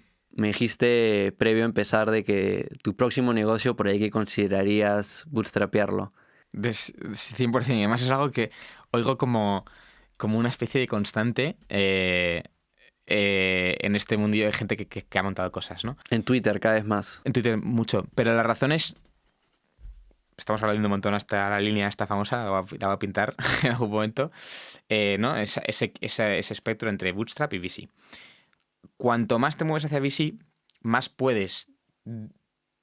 Es que, bueno, aquí tengo opiniones contrarias, ¿no? O sea, por un lado, tienes más capacidad de decisión sobre tu ritmo de crecimiento, porque ahora tienes capital para ajustar esa palanca, ¿no? Es como que cuanto más dinero tienes, más puedes mover la palanca. Si quieres moverla a tope, puedes, y va a ser mucho más rápido. Entonces puedes decidir tu capacidad de crecimiento, pero por otro lado, ahora tienes un mínimo. O sea, cuando tú estás bootstrapeado, puedes hacer lo que quieras. Porque tu compañía depende de lo que tú hagas y de tu ritmo de crecimiento. Y el ritmo de crecimiento lo marcan tus ingresos. Si tú levantas capital de un VC espera retornos. Entonces, En un determinado plazo. en un determinado plazo. Entonces, aunque tú tengas esa palanca para poder ajustar, probablemente tengas que ir bastante a tope. Porque si no, no llegas a ese ritmo de crecimiento que esperan y que No, necesitas. no puedes ir donde tu inversionista y decirle estoy en segundo cambio. Claro. Entonces, ¿qué pasa? Que para mí, que soy una persona de producto, que me encanta construir producto, o sea, me encanta... Es que en español creo que no tenemos esta palabra, pero en inglés tienes building y tienes crafting. Y son cosas distintas. Crafting es como ser artesano, El artista. ¿no? Exacto. A mí me gusta, o sea, me encanta mucho me encanta ese concepto. Entonces, cuando tienes un VC, pierdes un poco esa capacidad, a no ser que seas una auténtica... Hay unos pocos elegidos que sí que lo pueden hacer, porque han pensado muy bien en otras partes del negocio y entonces va como tan sobre ruedas que puedes permitirte esa parte de crafting, ¿no? Pero muchos otros no. Entonces, a mí que me gusta hacer las cosas, pues eso, que sean bonitas y poder construir un software artesano, bootstrapping te da esa posibilidad. A mí me encanta el caso de Basecamp. Basecamp es un buen ejemplo. Sí, Jason Fry, sí. Y tienen varios libros que, por ejemplo, It Doesn't Have to Be Crazy at Work, uno que se llama Remote, uno que se llama Rework, y ellos Sí. básicamente empezaron como una agencia de desarrollo web y un poquito de desarrollo producto, y luego se dieron cuenta, bueno, que no querían trabajar en servicios, querían crear algo propio, bien como tú dices, bien craftsman, o sea, Sí, les encantaba el tema de filosofía, diseño. Si mal no recuerdo, es que ellos construían para sí mismos. Crearon, o sea, Basecamp, ¿qué es? Basecamp, yo uso esta herramienta, la recomiendo un montón. Es como mucha gente conoce Notion o Asana, es una alternativa a estos otros productos que es Project Management, ¿no? Cómo organizas proyectos, tu tiempo, etcétera. Ujú. Y ellos los crearon, estaban haciendo tantas webs, tantos proyectos en este negocio de servicios que tuvieron que crear la herramienta para su uso personal. Y luego se dieron cuenta que un montón de sus clientes le decían, ¿y qué es esa herramienta? Y se dieron cuenta que había una oportunidad ahí y obviamente les gustaba más la idea de ganar dinero mientras dormían en lugar de Claro. hacer servicios. Y ya es una empresa que factura millones, ya tiene creo que Sí. más, o sea, mucho más de una, o sea, tiene más de una década. Sí, Entonces, y tienen muchas opiniones. Son tanto Jason Fried como... Es que... yo es que le conozco como DHH. No sé cómo... DHH, David Hannemer Hanson. Eso. Tienen opiniones muy fuertes. De hecho, el otro día justo hablaba sobre no el fin del SaaS, sino... Creo que van a sacar ahora... va a empezar a sacar productos... ¿Qué pagas de- una vez? Sí, de único pago. Son unos tíos muy, muy interesantes. La verdad es que merece la pena leerlos. Y también tienen filosofías de producto guays. No sé si se llama Ryan Singer, ¿puede ser? Que tienen un concepto que se llama Shape Up, que hablan sobre cómo hacer producto de una manera un poco diferente. A mí me gusta mucho ese rollo, porque la gente de producto pues nos gusta las cosas. Entonces, bootstrapping te da esa capacidad. Con otras muchas cosas negativas, ¿no? Entre otras que no puedes... O sea, es mucho más difícil hacer algo verdaderamente grande. Pero bueno, oye, si Captcha es fenomenal y tengo la suerte de poder hacer tic en eso, pues la siguiente que sea... Hasta cierto punto es más propuesta. riesgoso también, porque puedes estar años trabajando en algo que no lleva nada. 100%, pero bueno. Pero es que a mí, ya te digo, me gusta mucho el camino, ¿no? Me gusta mucho... Antes de montar Capchase, o sea, yo tenía... No sé si era activa. Bueno, una web que hacía mis propios proyectos, pero eran aplicaciones absurdas y tontas, pero me pasaba fenomenal haciéndolas. Pues tenía una que era un chatbot que te decía, si escribías por Facebook Messenger, te decía cuánto le quedaba al autobús para llegar. Otro que te mandaba el si era tu santo o no. O sea, eran chorradas, pero a mí me encanta construirlas y sacarlas al mundo y ver si la gente lo usaba o no. ¿Has escuchado de Peter Levels? No.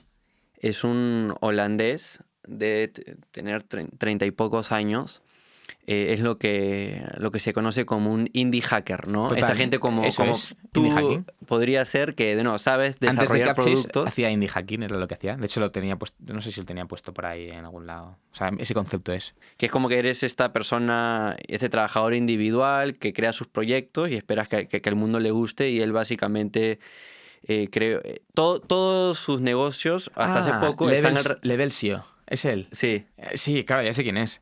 que él creó básicamente varios productos alrededor del tema de trabajo Sí, remoto o Nomad nómade. List. Nomad List, luego también, que es básicamente como una cosa que pagas una vez y te da toda la información sobre los mejores lugares para trabajar como un trabajador nómade remoto. Luego creó otro que se llama Remote OK, que es un job board para trabajos remotos. Entonces tú entras ahí, hay un montón de anuncios de gente que está buscando, o sea, que está buscando candidatos para trabajos remotos y ahora se ha metido a trabajar bastante con En IA, AI. sí, hace cosas muy chulas. Para mí ese es el ejemplo perfecto de ese qué pasa cuando cambia el paradigma y puedes construir buen software con muy poca con muy pocos recursos. Es un ejemplo perfecto. Y ese tío lo explota muy bien y luego encima se ha creado su comunidad de followers y hace el concepto este de building public, que ahora está Sí. más de moda, ¿no? Y él lo que recomienda es, o lo que él hizo por lo menos, es crear un montón de productos. Él ha Montón. sacado como que 30 y algo proyectos. Él te habla de cuando empezó, su plan era ya, voy a crear 12 productos en 12 meses.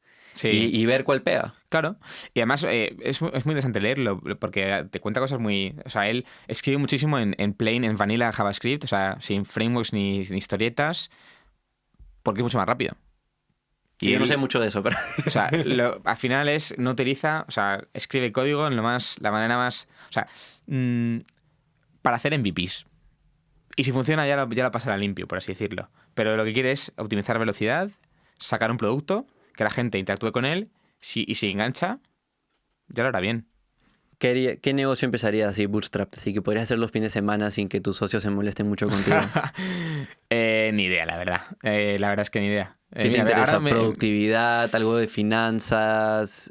¿Algo de marketing? ¿Ventas? No, yo haría algo más, o sea, que a la gente le guste toquetear. O sea, si tuviera que hacer un proyecto de fin de semana ahora, no sé qué haría, la verdad. ¿No Tenía que piensas en pensarlo. esto? Es que no me da tiempo. Antes sí que lo pensaba mucho. Antes de Captcha y se hacía un montón de cosas el fin de semana. Ahora, pues el tiempo que tengo lo utilizo mucho como para explorar un poco nuevas tecnologías, ¿no? Por ejemplo, ahora con todo el tema de Generative AI, pues sí que me he metido mucho, pero no me Para da el que tiempo no sabe, para el que no sabe de eso, ¿qué es? Pues son inteligencias artificiales de generación de cosas, ¿no? Pues generación de imágenes, como Midjourney o Stable Diffusion o lo que sea, de texto. Que le las escribes al conocemos. chat, hazme una imagen de Donald Trump sobre un oso Eso es, sin polo, sin camiseta. eso Y es. te da la imagen. Y luego modelos de lenguaje, que eso es lo que más está haciendo.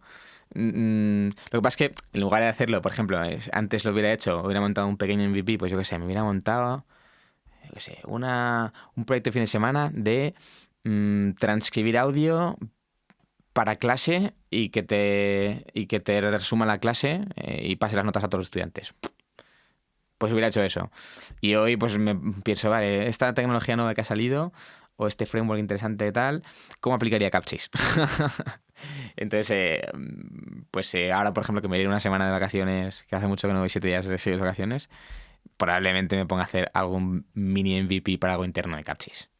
¿Has leído algo sobre lo que se conoce en inglés como AI wrappers? O sea, son básicamente, tratando de cambiarlo a español, es básicamente creas una herramienta, un tool de AI, de inteligencia artificial, y el wrapper es como que el empaquetado, porque básicamente estás jalando de OpenAI, ¿no? Es un poco trampa. O sea, no estás creando una inteligencia artificial, estás básicamente creando una interfaz que luego hace la conexión Justo. con ChatGPT o Bard o una de esas. O sea, a ver, yo tengo opiniones encontradas internamente con respecto a esto, porque por un lado, Es súper replicable. 100%, pero algo de valor suelen aportar. O sea, ha habido muchas compañías que se les acusan de AI wrappers, y sí, pero han sabido distribuirlo bien. ¿Cómo cuál? Pues es que no me acuerdo de los nombres. Estas que son marketing hay un sí, montón. estas que son de escribe el siguiente post de lo que sea, son literalmente una UI con algunos prompts quizás por debajo, de OpenAI. Hacen la llamada a ChatGPT 3.5 o GPT-4 y ya. Lo que yo tengo entendido, y con mi conocimiento que es mínimo, que son casi como creadores de prompts, ¿no? O sea, un prompt que es lo que le escribes en el chat a OpenAI, y ellos lo que hacen es, quiero una publicación de blog que sea gracioso y no sé qué, entonces apretas un montón de cosas que básicamente, imagino, crea el requerimiento a ChatGPT. Eso es. Entonces, lo que han hecho es, lo ejecutan para usos, pues lo que hablábamos antes de los nichos, ¿no? Para casos de uso muy concretos y funciona y se puede vender. Y no son más que wrappers ligeros de OpenAI. Ahora, de hecho, es más interesante porque están empezando a salir modelos abiertos, como Llama 2 de Meta, incluso hay algo que se llama Falcon, que ni siquiera viene de una gran compañía. La comunidad open source es brutal en general, hay cosas increíbles. O sea, que hay cosas que dices, tío, ¿la gente cómo hace esto con su tiempo libre? Pero bueno, eso es otra historia. Y entonces se puede hacer fine-tuning de modelos, que es hacer modelos que respondan a casos de uso mucho más concretos. Entonces ahí vamos a empezar a ver cosas más interesantes que simples wrappers de OpenAI. Pero, por otro lado, también puedes argumentar, piensa en un montón de SaaS que no son más que sustitutos de Excel. Hay un montón de SaaS que son sustitutos de Excel. ¿Tipo Airtable? No, sustitutos de Excel me refiero en cosas que normalmente una empresa salían con un Excel, ahora lo haces con este SaaS.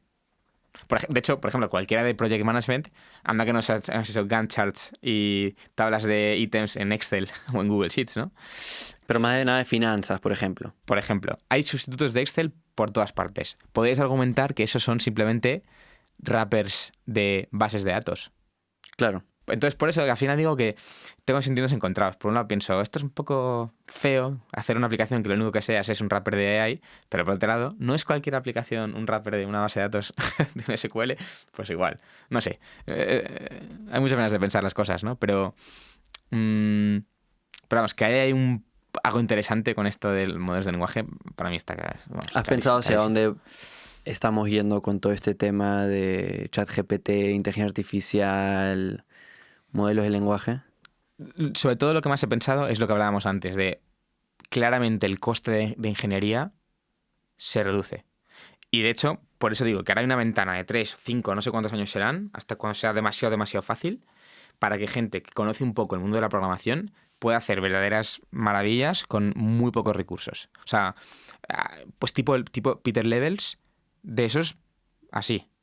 Porque gente que podía ser muy creativa, pero no tenía ese conocimiento, o sea, quizás no lo suficientemente técnica como para construir sus productos, ahora, o en un par de años, quizás lo pueda hacer. Entonces ahí cambia mucho ese paradigma, sobre todo en eso. Y luego alguna cosa más que he pensado, pues a nivel cómo puede cambiar el paradigma de las interfaces, ¿no? En el mundo del producto al final, cuando construyes un producto digital generalmente tú pones una interfaz para hacer una acción, ¿no? Pero, bueno, el concepto ese que decía hace un segundo de no es una aplicación nada más que un wrapper de una base de datos. Al final, con una aplicación tú lo que quieres es acceder a información ordenada. Sí, doy un ejemplo. El otro día estaba viendo un video de Dharmesh, que es el fundador de HubSpot. Sí. Que es uno de los 2 fundadores de HubSpot, que es un programador increíble. Y él ahora está súper bullish, o sea, le ve un montón de futuro a todo lo que sea chat, ¿no? Entonces, interactuar con chat, es más, creo que es dueño de chat.com y cosas así. Sí, y no, ¿qué es HubSpot, no? Para los que no saben, es un CRM, entonces ahí tienes toda tu base de datos de potenciales clientes o clientes y la información de qué país son, cuántos colaboradores tiene, etcétera, etcétera. Y actualmente tú tienes que, o hasta hace poco, tú tenías que como que entrar y si quieres hacer un reporte de quiénes son tus clientes, tus mejores clientes, etcétera, medio que tienes que hacer varios pasos. Ahora, en líneas de lo que tú dices, le escribes a un chat, hazme un reporte de quiénes han sido nuestros mejores clientes, qué han comprado, cuándo y recomendaciones sobre cómo deberíamos proceder hacia adelante y te bota un PDF. Ese es un ejemplo claro de cómo puede cambiar el paradigma de producto con esto. ¿Por qué? Porque la mayoría de los productos digitales lo único que son wrappers de bases de datos. Entonces la única razón por la que utilizo una UI es para acceder a información. Y un ordenador, o sea, claro, un ordenador no entiende el lenguaje humano o no entendía el lenguaje humano. Entonces creábamos UIs y súper complejas para conseguir acceder crear la query adecuada para sacar la información de esa base de datos. Si hoy en día yo le puedo dictar a mi ordenador lo que quiero, ¿para qué quiero una UI, ¿no? Entonces el caso de HubSpot es buenísimo, o de cualquier software de reporting. Los software de reporting suelen ser bastante complejos porque tienes que elegir agrupaciones de datos, cómo se hace el sorting, o sea, un montón de pasos complejos. Si tú eso se lo puedes pedir al ordenador, ¿para qué quieres una UI, ¿no? Entonces ahí yo creo que van a cambiar muchas cosas también, ¿no? En el mundo de finanzas, por ejemplo, que también. tú sabes más que yo, hay muchos puestos de trabajo actualmente que literal, o en consultoría, que se basan en básicamente un humano, analizando un montón de información y armando un reporte. ¿Qué pasa el día de que ahora cualquiera, el managing partner ya no tiene que tener ahí su segundo que haga eso, sino simplemente tipea algo y ya tiene su PPT para presentar? Sí. O sea, ahí hay cosas bastante fascinantes, la verdad. Sí. Ustedes en Capchase, de alguna manera, podrían tener su interfaz de chat como deberíamos darle un préstamo a esta persona. Total, de hecho es una idea, una de las ideas que tenemos de Product Growth, precisamente. No sé si terminamos haciendo o no. De hecho, no sé si debería decirlo, pero bueno. Es precisamente coger nuestros reportes tenemos estos reportes de benchmarks. Lo que hacemos es acumular información de muchos de nuestros clientes, anonimizado, evidentemente. Pero bueno, para ver más o menos qué es un buen negocio. Y entonces que tú puedas interactuar con ese reporte vía chat es súper útil. Porque en lugar de tener que irte a la página del reporte donde buscas X cosa o intentar hacer cómputos o cálculos con cómo está yendo tu negocio, se lo puedes decir a la UI. Y es mucho más intuitivo, ¿no? O sea, para mí lo que me parece es que un modelo de lenguaje aplicado a una aplicación, que frase más rara, un modelo de lenguaje aplicado a software, lo que te hace es eliminar o sea, quizás no sea la manera más efectiva siempre, pero desde luego te quita muchísima curva de aprendizaje, ¿no? Si tú tienes que aprender a utilizar un software como el reporting, que es súper complejo, quizás si tú lo aprendes de verdad, a utilizar el software, seas más rápido con el software que con el chat. Pero para una persona que no, el chat es la leche.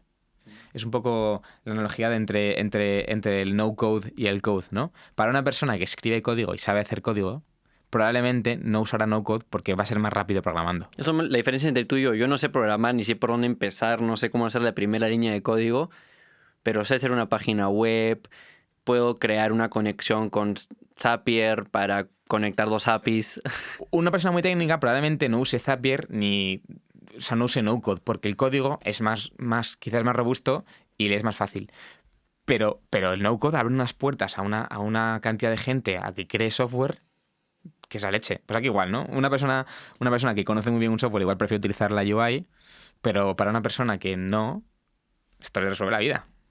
Sí, vamos, yo lo he utilizado para hacer análisis de datos, ChatGPT, una barbaridad, porque como tuviera que poner a refrescar Python para ver cómo se saca una gráfica, pues no lo hago. Pero si lo único que me cuesta es subir un CSV y decirle, oye, ChatGPT, necesito una gráfica que tenga esto en GX, esto en GI y estos colorines, de repente... Te boto el código. Y te saca... No, es que mejor. Te saca el código, pero es que también te saca el resultado del código. O sea, ni siquiera tengo que preparar mi máquina para tener Python, ¿eh? Eso es la leche. Saliéndonos un poco de todo este mundo de AI, SaaS, programación, etcétera. Ha sido tu primer negocio, Capchase. ¿Qué has aprendido que podrías impartir conocimientos a alguien que recién está empezando? Pues mira, a nivel empresa, bueno, es verdad que es mi primer negocio, pero pude ver muchas cosas de primera mano en Geoblink, ¿no? En la primera empresa en la que estuve. Por eso de ver mucho el crecimiento de casi de 0 a 1, ¿no? Y ahí es verdad que aprendimos mucho, los 3 socios que estuvimos allí, el valor del talento, ¿no? Entonces, una cosa que hicimos desde muy, muy temprano es traer gente de mucha calidad técnica, pero también mucha calidad humana, ¿no?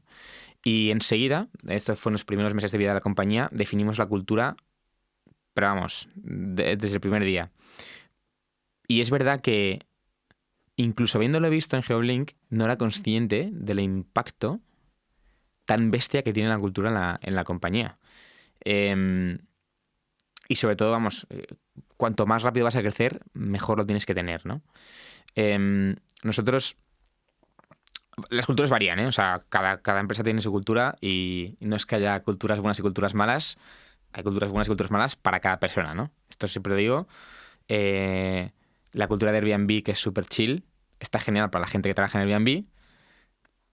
Mucha gente critica la cultura de Uber por ser muy tiburón, pero para Uber le funciona. Y la gente que está allí sabe en lo que se mete y sabe que tiene que trabajar muchísimas más horas y sabe que la gente se va a apuñalar por la espalda, pero eso que les gusta, ¿no? O sea, creo que no hay mala cultura, al menos si sabes en lo que te metes, ¿no? Si te engañan, pues sí. Si es una cultura que entras pensando una cosa y te engañan, pues no. Pero bueno, lo que quiero decir con eso, nosotros tenemos una cultura muy concreta que se basa mucho en la humildad intelectual, en el servicio, y luego pues en la calidad técnica también, ¿no? En la excelencia. Y hemos sido, vamos, esto lo pensamos mucho desde el inicio, ¿no? Porque sí que vemos que un equipo funciona muy bien cuando trabaja con gente con la que disfruta trabajando, ¿no? El propio trabajo es un disfrute porque aprendes una barbaridad de la gente con la que tienes delante y viceversa, ¿no? Y vas a pasar un altísimo porcentaje de tu vida ahí, así que si no disfrutas la gente... Efectivamente. Entonces, pues equipos que se divierten, que están bien con sus compañeros, se nota, ¿no? Entonces, nosotros tenemos esa cultura, nuestra cultura es servicio. O sea, bueno, realmente fue variando bastante. Al principio eran 5 valores, que probablemente ya ni me acuerdo de los 5, porque de eso lo redujimos a 3 precisamente por eso. A ver si me acuerdo de los 5 iniciales. El primero era humildad intelectual, porque justo trabajar con alguien humilde es la bomba, ¿no? Cuando tienes gente que es muy buena pero es muy humilde. Los rockstars. Es que los rockstars muchas veces no son tan humildes. Por eso. Entonces... Lo contrario es ser un rockstar versus el humilde. Vale. Efectivamente, ¿no? Si consideras a alguien que es de capacidad técnica como un rockstar, pero muy humilde, entonces siempre contamos la historia de uno que entró en Captchase y era el número 1 de su clase de Oxford y no lo sabíamos. No lo supimos hasta 5 meses cuando él está trabajando aquí, que un día salió casi sin querer, ¿no? El tío era la humildad personificada. Y todo el mundo le encanta trabajar con él, porque además que siempre puedes asumir como una intencionalidad positiva, ¿no? Alguien que es así humilde y servicial no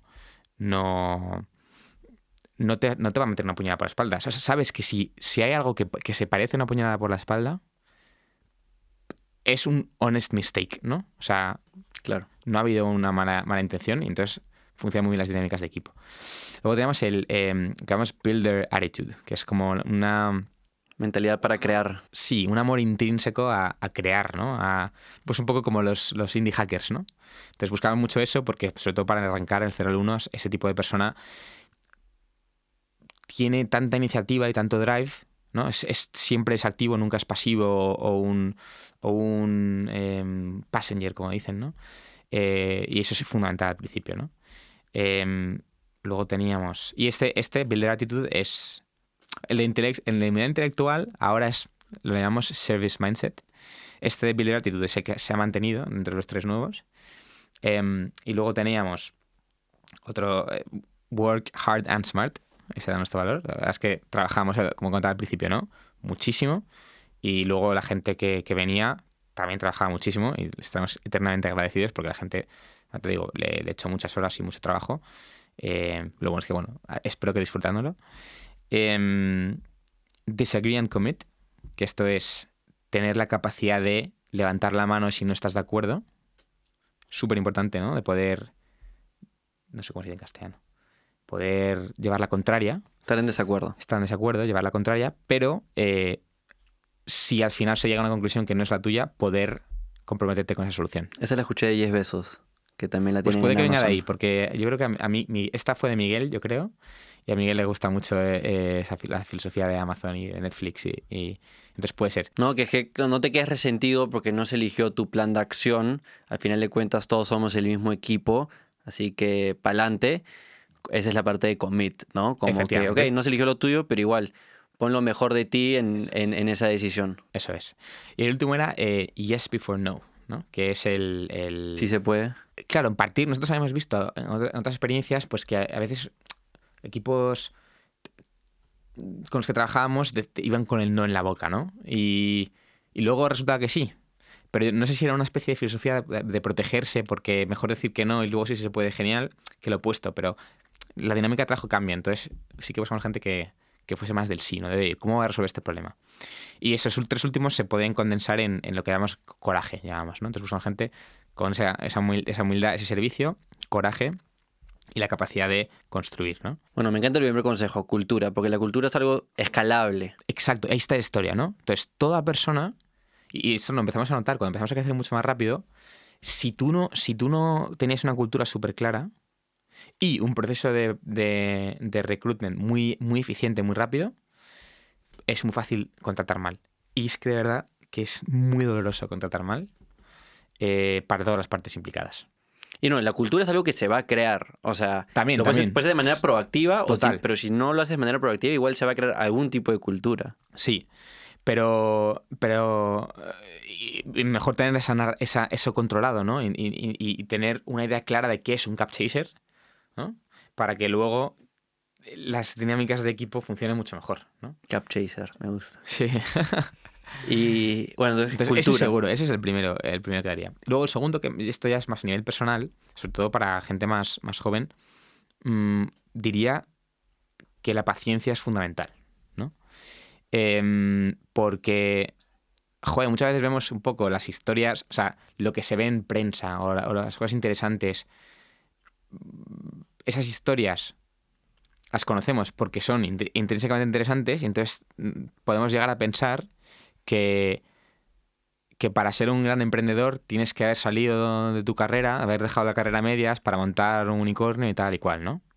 Eso está reservado para unos muy pocos elegidos. Yo no soy uno de esos y creo que nunca he conocido a ninguno. Pero las historias tipo... Y menos en España, ¿no? Si, en Latinoamérica no sé cómo es, Estados Unidos se parece más a estas cosas, pero los Steve Jobs de turno y los Bill Gates de turno que se van de la carrera, se van de la carrera porque la carrera se les queda muy pequeña. No porque quieran construir... No, pues las carreras se quedan muy pequeñas. La gente, pues eso, de los pocos elegidos, ¿no? Pero eso no quiere decir que no pueda ser un... O sea, para construir algo interesante, lo normal es hacerlo más tarde en tu carrera, ¿no?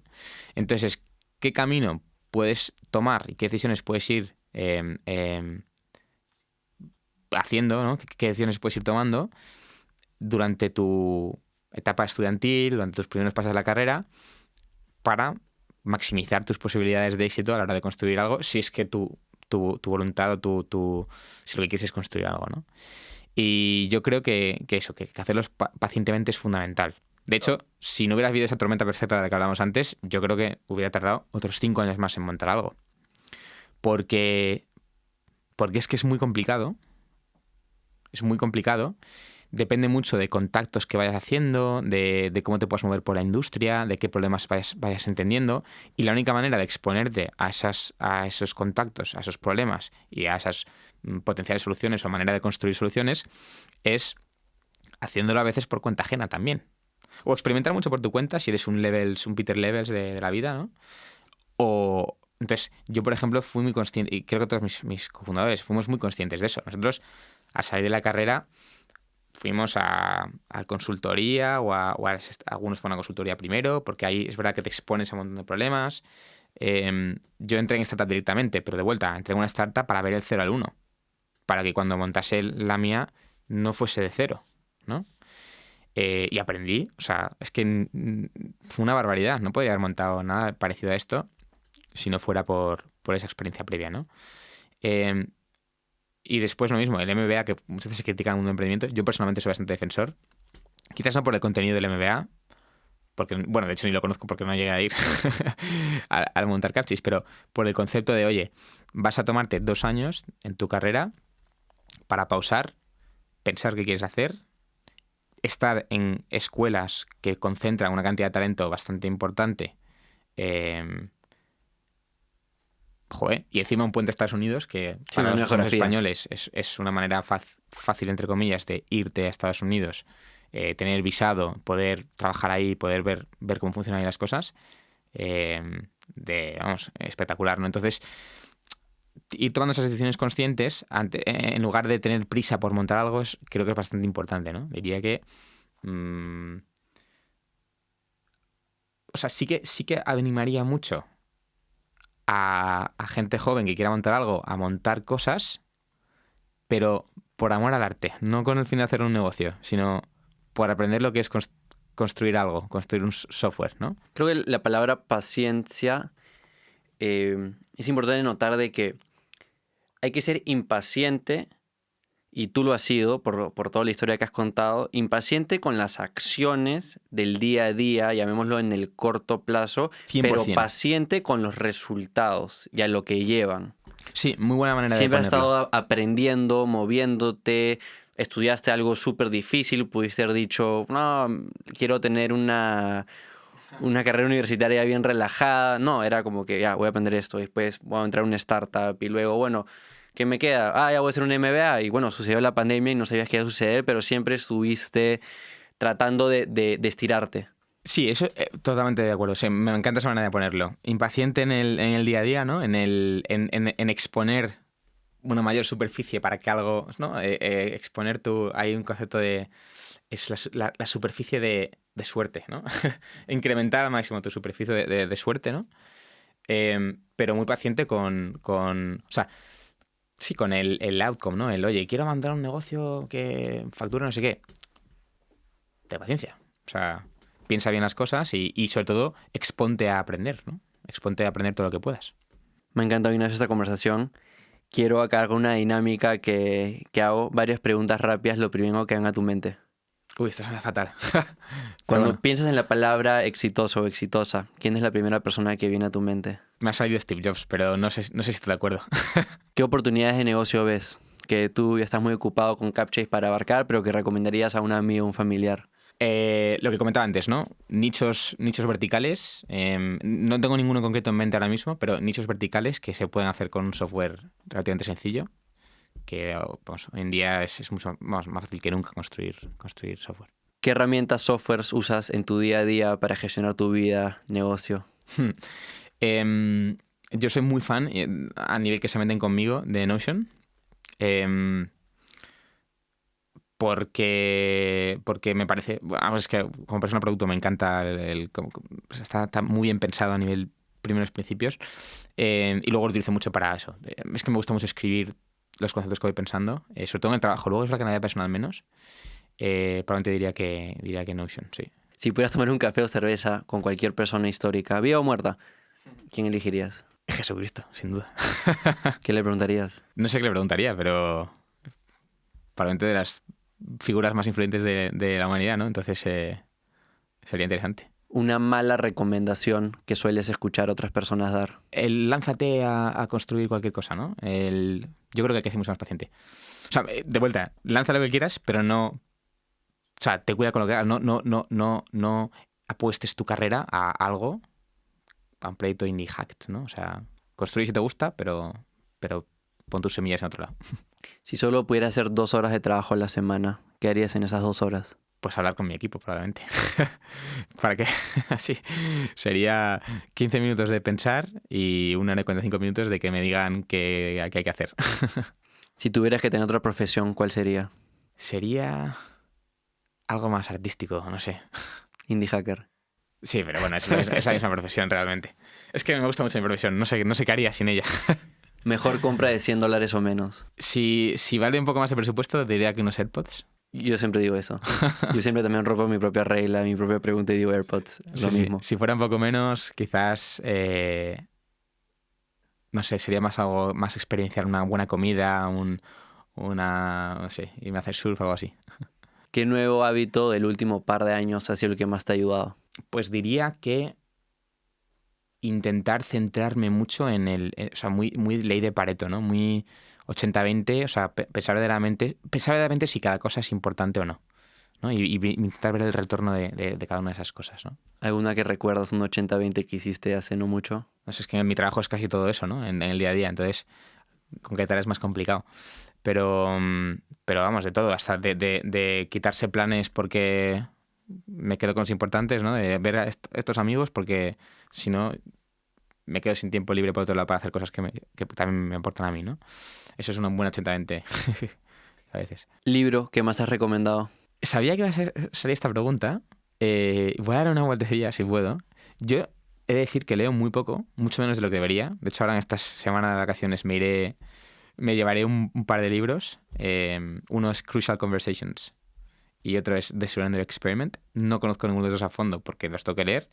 Pero no leo muchos libros porque leo muchos artículos. Entonces, sí que puedo recomendar varios blogs y artículos. Diría Stratechery, muy conocido, de Ben Thompson. Sí. Leería también a Alex Danko. Y luego a mí me gusta mucho como pequeños pensadores y creadores de contenido, pues tipo pues el mismo Alex Danko, Ben Thompson ya es más mayor, Lenny de Lenny's Newsletter, muy enfocado en producto, Tomás Puello, me parece súper interesante porque no habla para nada de take, pero tiene una manera de pensar que es fascinante. Entonces, como vas viendo sus procesamientos, sus procesos mentales, y es la leche. Tomás Puello, español, en España, Joan Tubau, me gusta mucho, medio filósofo, tiene un podcast también bastante interesante. ¿Qué más? Julian Shapiro, que es te enseña a escribir, entre otras bastantes cosas. Ese tipo de contenido suelo seguir. ¿Película que más has recomendado? Película, El truco final. A mí me gusta mucho Christopher Nolan, como mucha gente. Es mi favorita. Sí, pues fíjate, me encanta. The Prestige en inglés, el gran truco. Efectivamente. Que es de dos magos. Sí. O sea, es de Christopher Nolan con Christian Bale y Hugh Jackman. Efectivamente. Esa película fue de las que más me marcó del concepto ese de una historia bien contada, ¿no? Yo digo lo mismo. Yo digo, o sea, fue la primera película, porque la vi de bien pequeño, yo soy un año menor que tú, en el cine, y fue la primera película que como que me quedé en shock cuando acaba de como que, mierda, qué buena puede ser una película. Total. Es que me pasó un poco lo mismo. De hecho, me pasó con dos de Nolan, con El Caballero Oscuro y con esta. Me encanta el cine. Y lo consumo muchísimo. Y esa fue un poco la que empezó esa pasión.